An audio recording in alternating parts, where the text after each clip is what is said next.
राम शेतकरी मित्र, मी तुमचा शेतकरी मित्र दौलत बारापात्री यूट्यूब चॅनलवर तुमचं स्वागत करत आहे.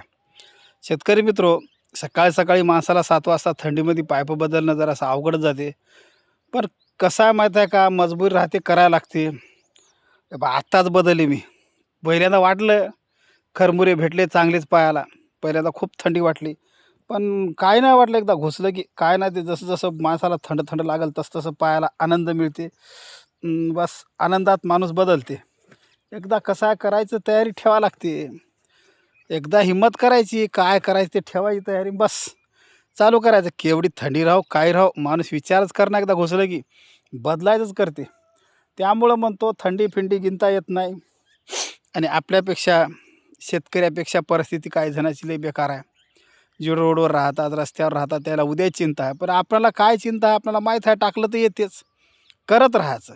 त्याच्यासारखी तर चिंता नाही, उद्या कोण्या घरी गेलं देते की नाही, की त्याला तर लय मोठा प्रश्न आहे. पण आपल्याला माहीत आहे आपलं शेती कधी देते आपल्याला. त्यासाठी शेतात करत राहायचं. शेत कधी माणसाला उपाशी मारत नाही. मग थंडी राहो, थोडीशी तकलीफ घ्यावंच काही मिळवण्यासाठी थोडंसं तकलीफ घ्यावंच लागते. तकलीफ घेतल्याशिवाय काही मिळत नाही भाऊ. ठीक आहे मित्रो.